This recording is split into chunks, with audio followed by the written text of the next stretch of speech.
daawadaha qiimaha badan oo ku soo dhawow muuqaalka xiga ee Toosane Technical. Waxaan ognahay in dhammaanteena aanan ka maarmi karin isticmaalka taleefanadeena habeen iyo maalinba. Inkastoo aan ka maarmi karin isticmaalka taleefanadeena habeen iyo maalin, haddana waxaa laga maarmaan ah in aan ka taxadirno caafimaadkeena sababtoo ah shayga ugu qaalisan ee bini'aadan uu haysto waa caafimaadkiisa. Muuqaalkan waxaan rabaa inaan ku soo gudbiyo 3 shay oo aan isleeyahay waxay muhiim u tahay caafimaadkaaga iyo dhammaan caafimaadkeena idinka markaa daawanaya. inta aan 3 shay soo gudbinin waxaan si ixtiraam leh idinkaga codsanayaa haddii aad Facebook daawanayso muuqaalkan inaad page-ka aad follow gareyso, muuqaalkan aad like ay saarto, kadibna aad u share gareyso saaxiibkaaga. haddii aad ka daawanayso YouTube-kana waxaan ka codsanayaa inaad subscribe saarto channel-ka, muuqaalkan aad like gareyso, 2 qof iyo 3 qof wixii aad ka gaartin oo saaxiibkaaga ah aad hoos ugu wacdo oo aad mission ku dhahdo si muuqaalka u sii gaaro. ku soo dhawaada muuqaalka. 3 qodob ee aan isleeyahay caafimaadkaaga iyo dhammaan caafimaadka bulshada iyo muhiim u yahay. qodobkiisa ugu horeeyo waxaan ognahay dhammaanteena Facebook ayaanu adeegsanaa waqtiyada ugu badan ayuu naga qaataa. waqtiyada aan Facebook adeegsano habeen iyo maalin ay isugu jiraan. maalintii waaba iska caadi oo waxba markaasi saameyn badan ma laha, inkastoo iftiinka maalintii qoraxda ay aad ugu tiro badan tahay qaybta taleefanka. ama habeenkii iftiinka taleefankeena wuxuu aad u saameyn karaa indhaheena oo dad badan ayaa indhooda ku waayay saameynta taleefanka markaas ay ka qaadeen. marka ugu horeyso waxaan jeclaan lahaa inaad Facebookgaaga aad habeenkii saarato iftiinka loo yaqaano dark mode-ka ama habeenkii iftiinka loogu talagalay oo markaa mugdiga ah si indhaha u badbaadaan. si aad Facebook u saarto dark mode waxaad tagaysaa Facebookgaaga, kadib waxaad tagaysaa qaybta sare ee profile-kaaga gacanta midig qaybta sare, kadib waxaad ku xulinaysaa qaybta hoose ee ku qoran tahay settings and privacy, kadib halkan waxaad ku arkaysaa dark mode ama nalka habeenkii la isticmaalo, kadib waa taabanayaa nalka mugdiga. halkan waxaa ku qoran on off use system settings. waxaa ku fiican inaad saarto qaybta use system settings sababtoo ah on haddaad saarato habeenkii subaxdii wuxuu kaga baahan yahay inaad off dhahdo oo aad iska qaado. haddii aad subaxdii off dhahdana habeenkii wuxuu u baahan tahay inaad on dhahdo oo aad saarto. marka waa waqti waxaan laga yaabaa inaadan markaas jaanis u helin.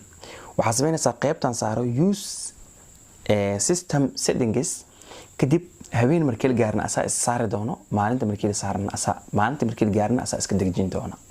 oo qaybtaasi waxaan jeclaan lahaa in aad dark mode iska saarto si caafimaadka indhahaaga ugu nabad galaan.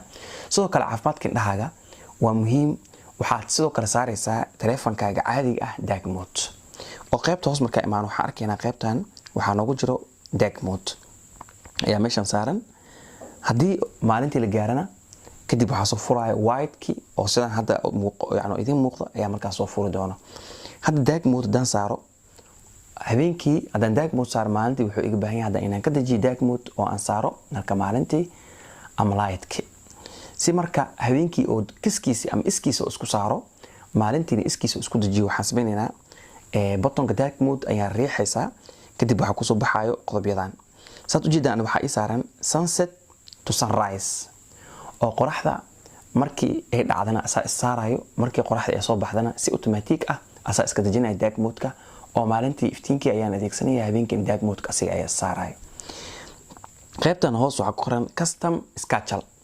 haddii aad taabato waxaa ujeedaa meeshan start time iyo waxaa ku qoran end time. start time-ka waa waqtiga aad jeclaan lahayd inuu bilaawdo dark mode-ka, yacni inuu saarmo. end time-ka waa meesha ugu dambeysa inuu ku dhamaado. tusaale waxaa ii saaran 1 saac habeenimo ka bilow, waxaad ku dhamaysaa 1 saac maalinimo, asana waa okay. qodobka ugu dambeeyo waa do not distribute ama hayr carqaladaynin. habeenkii marka aan seexano hadduu taleefankaaga codkiisa furan yahay ama gariirkuu saaran yahay, waxaa laga yaabaa markuu soo dhaco qaylada taleefanka dartiisa in madax xanuun maalintaas aad joogi weyso.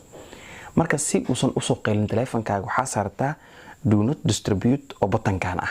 haddii aad taabato wax kusoo wacaya ma laha, macnaha waa kusoo wici karaa qofka, laakiin qaylada taleefanka iyo waxaas dhan maqlaysid, message call-ka iyo wax dhan soo saarna markaas arkaysaa.